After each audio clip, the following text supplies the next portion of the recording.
I received some news. I went to the doctors and I had a blood test, and the results of this blood test came back, and the news was that I had pre-diabetes. Now, is there some feedback? Am I okay?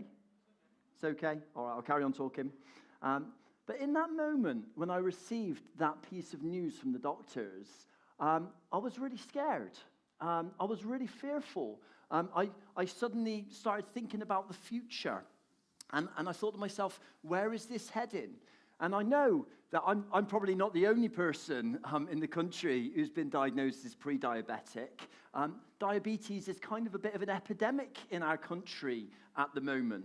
5.6 million people, they think, have diabetes in this country. Every week, this is just statistics, 184 amputations, 930 strokes, 660 heart attacks, and 2,990 cases of heart failure. So when I received that news, it was like that. It didn't feel like good news. That was bad news. But it was bad news because it made me think, hang on, there's a reason for this news. And I actually received the news from a text message. And as I looked down from the text message, they told me the news I had pre-diabetes, and I turned to the Mars bar that was in my hand. I thought to myself, this is bad news, but I've got a chance to change. I've got a chance to change the direction of my life. I can start exercising. I didn't do hardly any exercise before. I can start exercising. I can change what I eat and what I drink. And actually, even though I've received this bad news, it gives me an opportunity to change the trajectory of my life. And so, diabetes, yes, not just bad news for me, bad news for our society as a whole in the UK. An epidemic of something that could lead to some really bad outcomes. Now, I have some news that is far worse than the news I received 10 months ago this morning. I have some bad news for us, guys. This news is far more prevalent than diabetes. This news is endemic, this bad news. It affects everyone. No one is immune. And the consequences are far more devastating than any sickness could possibly have. And that bad news is the bad news of sin. But guys, in order, when we receive bad news, it doesn't need to stay there. We're going to be hearing in future weeks about some fantastic news. But we can't receive the good news in its fullness until we fully understand some of the bad news. It's a bit like, I love hiking. And whenever I go hiking, the journey is always full of ups and downs, always full of mountains and valleys. The land's hardly ever flat. And that's a bit like life. Like when God described us inheriting the promises of God, the promised land, he said to Israel that the promised land is a land that is full of mountains and valleys. It's a bit like the gospel, really. We're going to be going to some great mountains, the mountain next week of salvation, the highs of salvation. But today we're going to journey through a valley called the Valley of Sin. Does that sound okay? Yes. Great, okay. So we're going to start in Romans 1. And in Romans 1, we're going to go all the way through from Romans 1:18 all the way through to Romans 3:23. Have we got the slide before? Fantastic. So if we take a look at the world around us, guys, thank you, Tundi. It doesn't take a genius to see that something has gone wrong. We will go in a minute to the relationship between God and humanity and what sin has done to that. But before that even, the relationship between God and creation has completely broken down.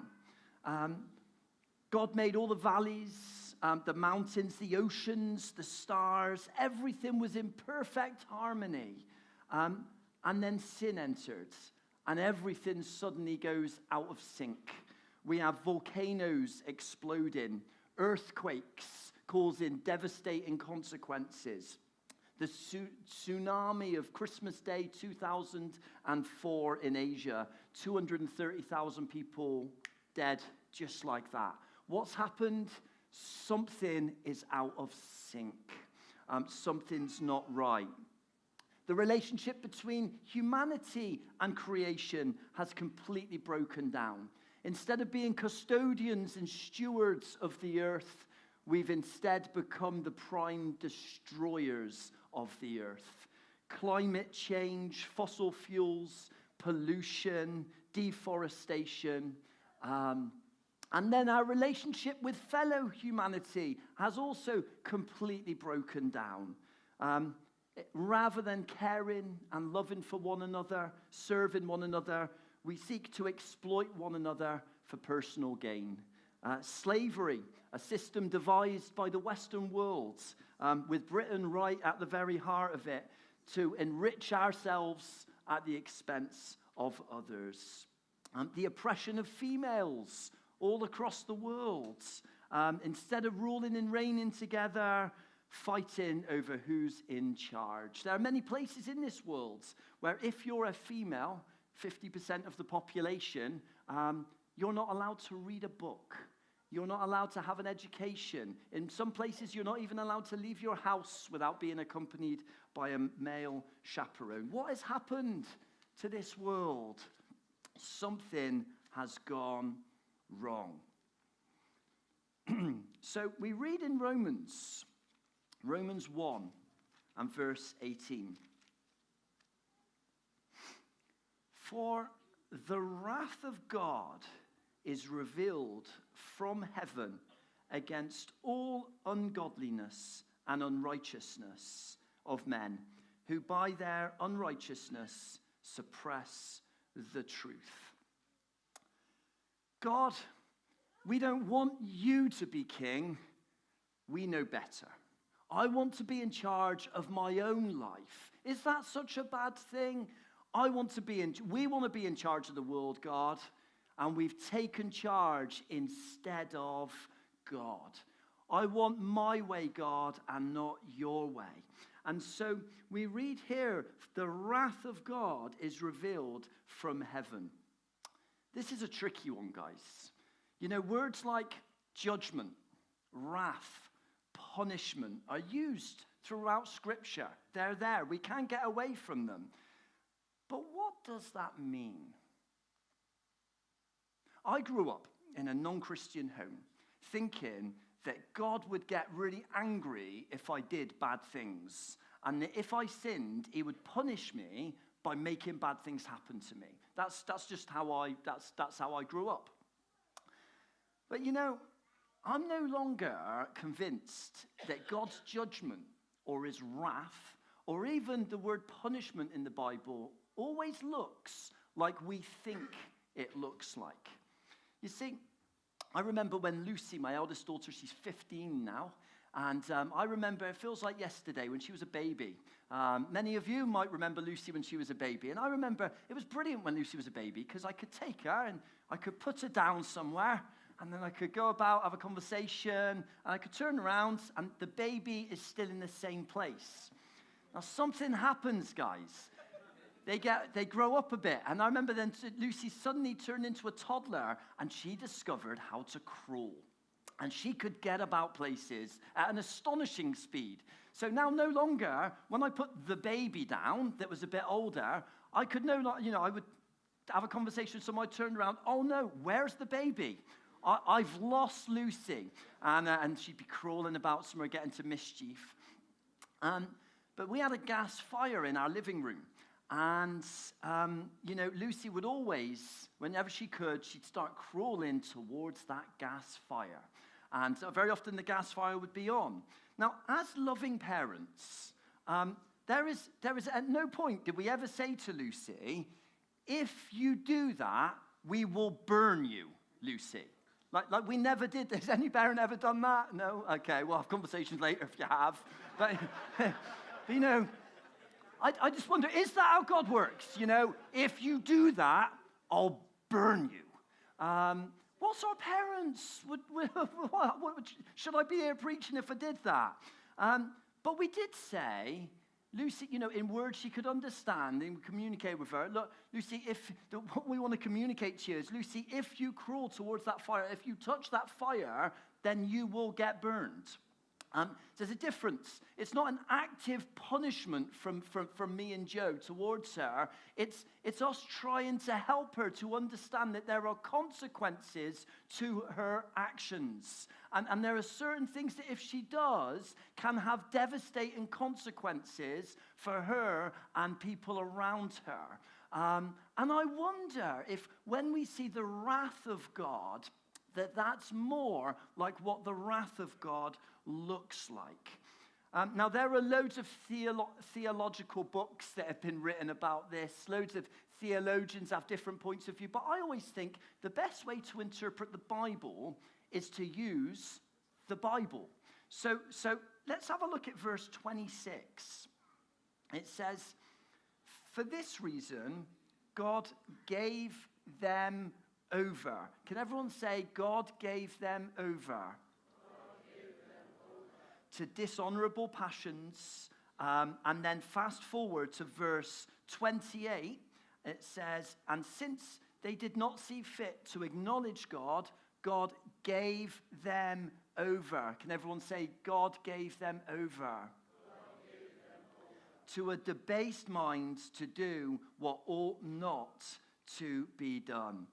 See, guys, this is a stunning truth that God, you know, we read, you know, in the news over and over again that when someone's jilted, when someone's been rejected, that their reaction can be to try and coerce or to control. And we see so many abusive or violent relationships due to coercive or controlling behavior. God could use his power like that. He could try and coerce us and control us, but he doesn't. When we turn away from him, when we say, God, we completely reject you, we're going to do things our way, God, he doesn't coerce us or control us. He lets us go. And this is what happens. He gives us over to the consequences of our choices. Like the parable of the prodigal son. And the son came to the father and he says, "Father, give me my inheritance."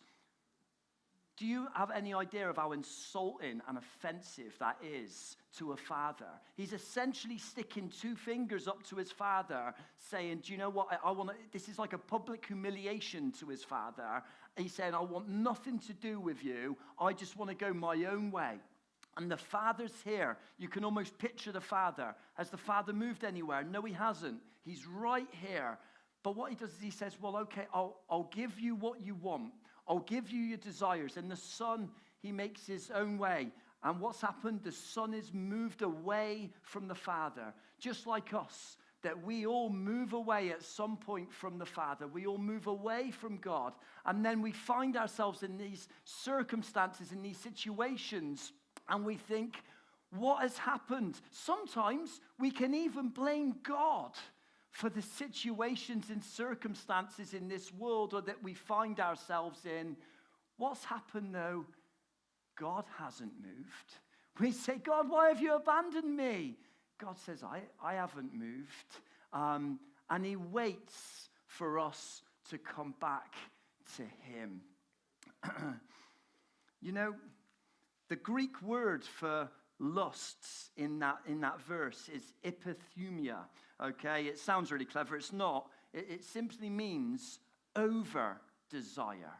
In other words, God allows the desires within us, apart from him, to take their natural course and control us. And we end up controlled or enslaved by these desires. Oscar Wilde, not a Christian, but once said, when the gods wish to punish us, they answer our prayers by giving us our desires. That's what happens, guys, when we're the king of our own lives. I know firsthand, I lived the first 22 years of my life without knowing Jesus. I know firsthand what it is to be controlled by addictions. I've had many. Many things controlled my life before I came to know Jesus.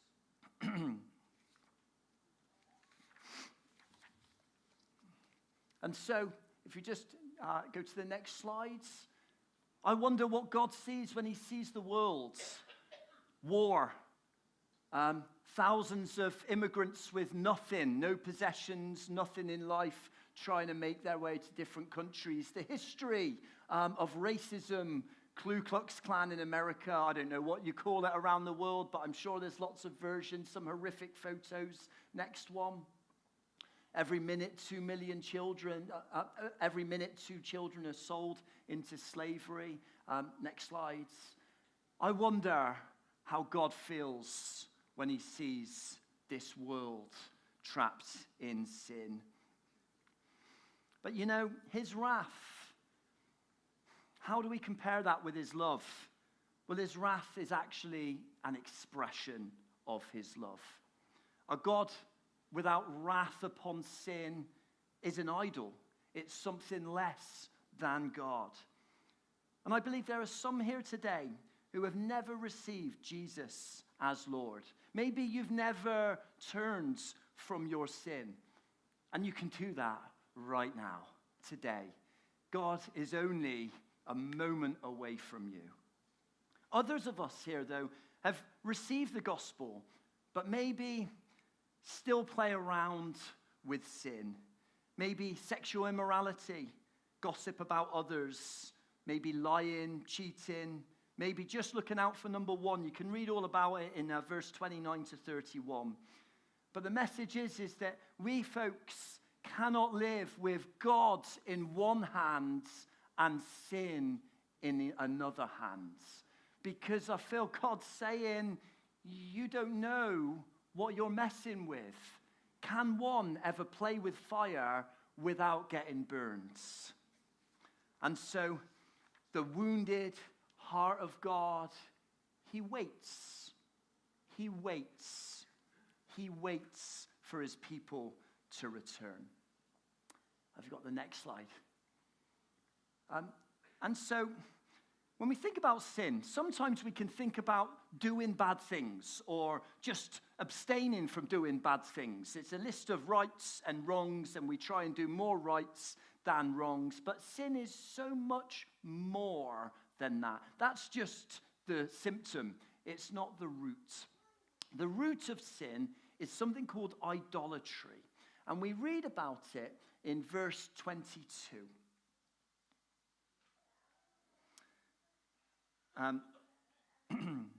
Claiming to be wise, they became fools and exchanged the glory of the immortal God for images resembling mortal men and birds and animals and creeping things.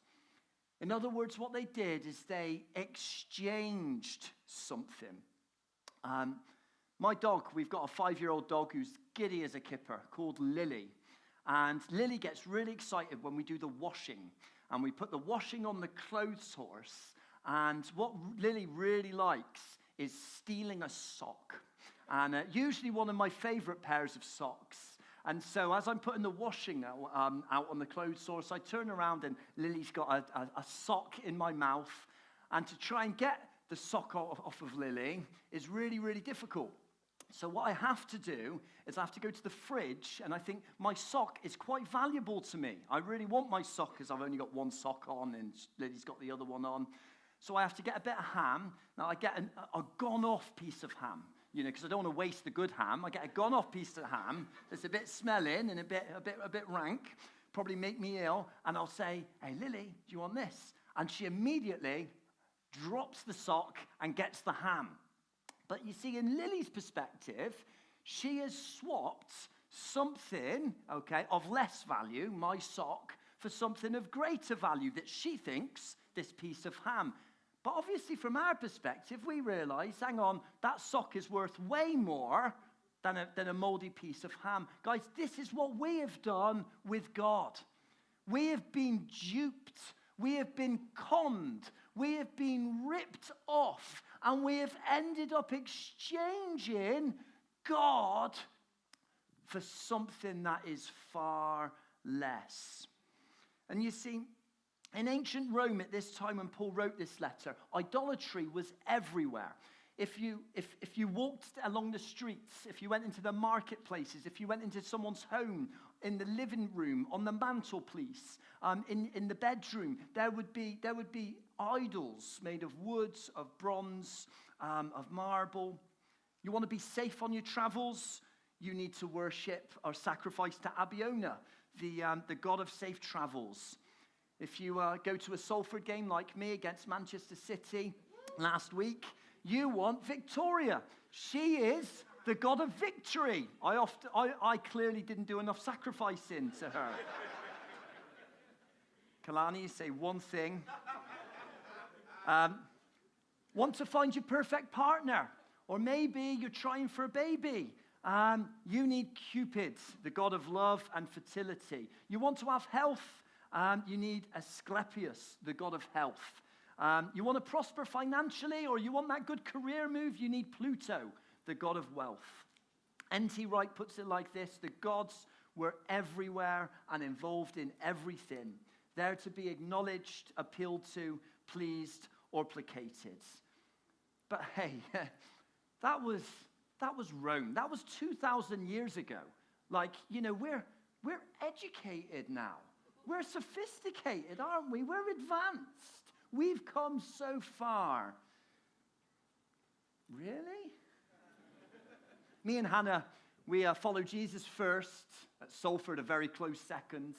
And I remember going to an away game last year, and we came out of the stadium, and Hannah said to me, Dad, I know this isn't true, but when you're in the stadium and you're in the atmosphere, she said, it really feels like it's a case of life or death, And Bill Shankly, the former Liverpool manager, once famously quipped, it's far more important than that. But sometimes when you're in the crowd at a football stadium and there's a frenzy, I wonder if you take a first century Roman and you put them in that stadium, I wonder if they maybe might feel quite at home. Maybe a 21st century modern temple. Maybe football isn't your thing, though. Maybe it's something else. You see, an idol, next slide, please. An idol actually is it could be that when we take a good thing, something that's good. Maybe there's many of us here who love Jesus and we're pursuing a holy life. But what can end up happening is that we pursue Jesus and he blesses us and he pours out good things in our lives. But that we can take something that is good and we can make that good thing God.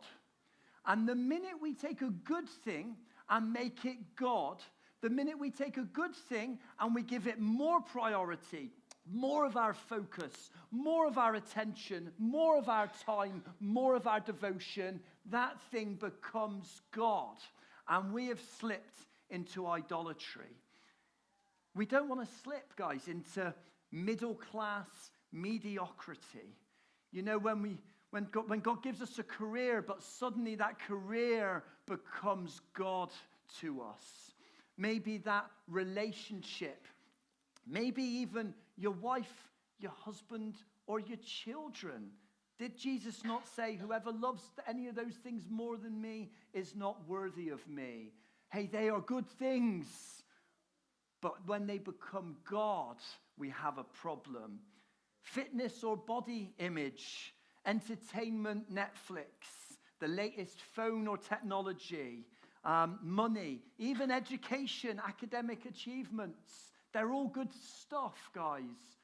But we have a constant battle It's a constant thing. It's not just a one-off. There is a one-off where we first give our lives to Jesus and we exchange whatever it is we're living for Jesus.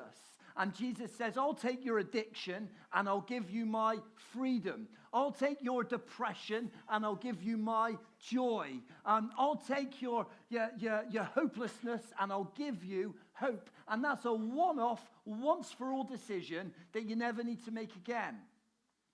But it's also a decision that we need to make every day. There's probably loads more that I haven't mentioned. John Calvin once said that the human heart is a perpetual idol factory. What's your idol? Maybe something has crept in, something good has crept in, and you haven't even been aware of it. But the Holy Spirit is aware. And he's here to convict. And he's here to prompt us. Not because he wants to harm us, but because he wants to stop us from being harmed. And he wants to help us to reprioritize. Why don't you just take a moment?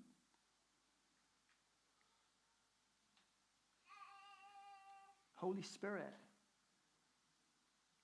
would you just bring to our minds, prompt us if there is anything that is taking your place in our hearts or in our lives? Psalm 139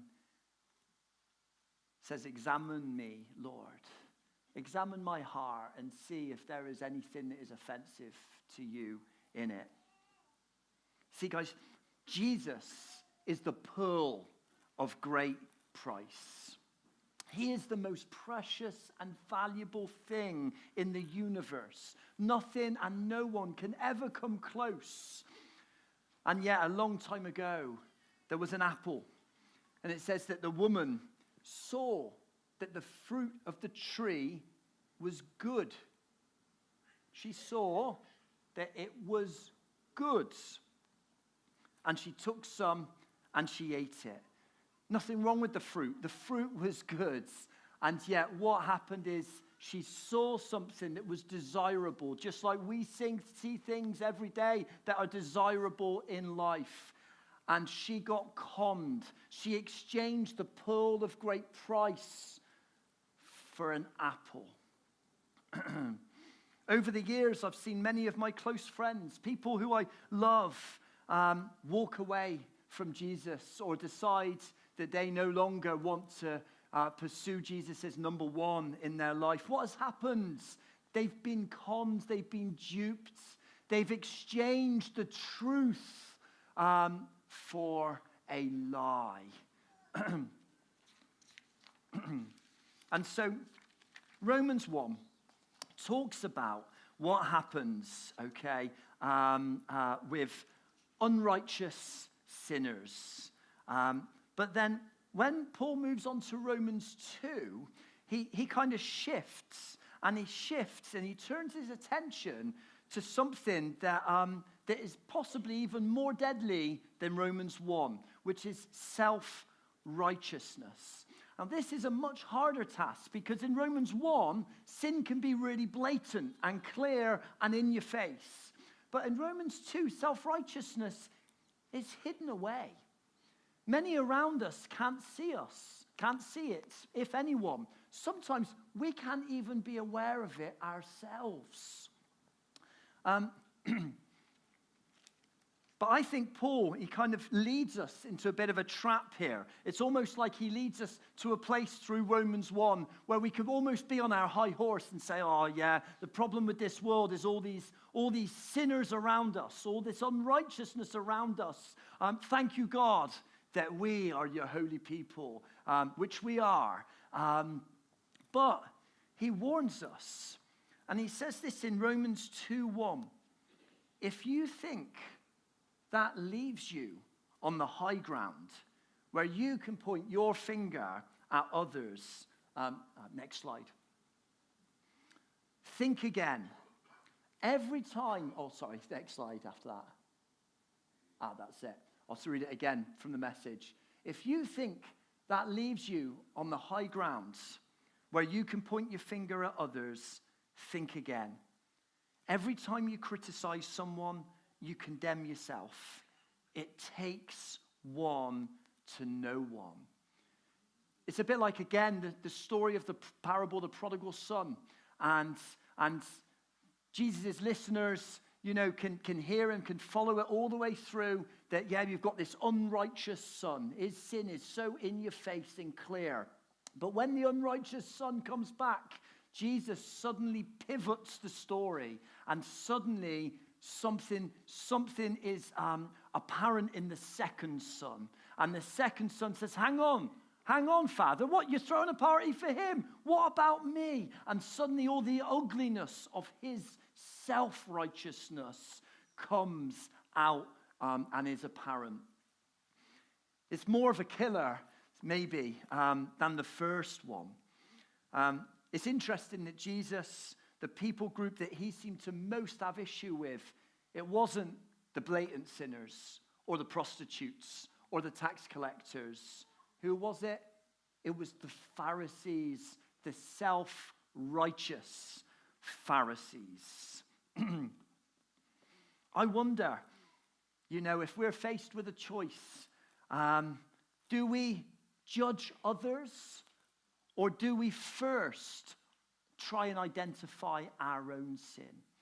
It's easier to judge others, far easier. It requires no transformation on my part.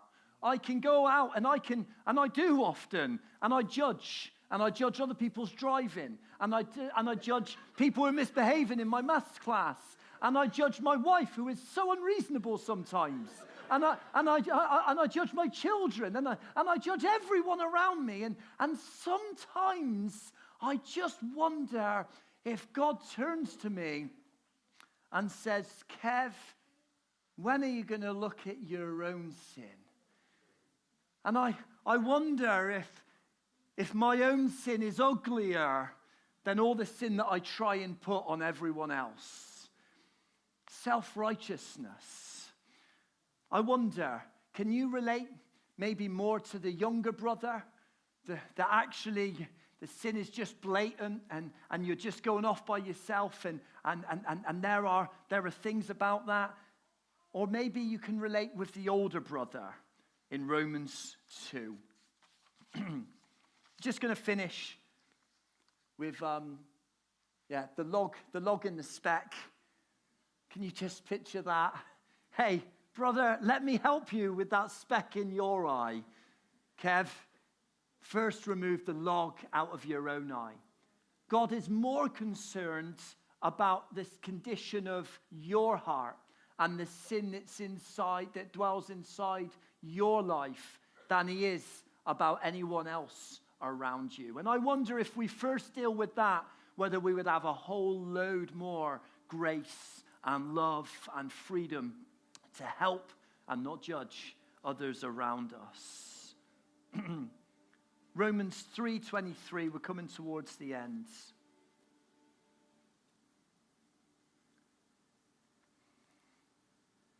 There's no greater leveler than this verse. Maybe in the whole of the Bible. It says this. It says there's no difference. No difference. It doesn't matter if you're a church leader, if you're an apostle, if you're a teacher, a prophet, or if you're a cleaner, a shop worker, a doctor, a lawyer. It doesn't matter if you're a homeowner or if you're homeless.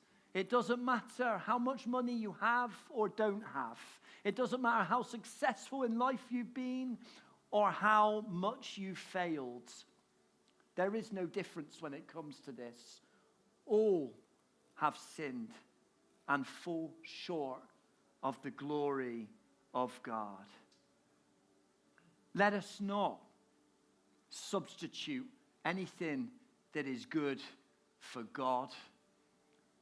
Let us not become self-righteous. God has freedom for us today. This is bad news. It's the worst news the world's ever heard. but it's also an essential precedent for the good news we're going to be hearing in weeks to come. This is the only starting point, guys. I just wonder if we could just close our eyes in prayer.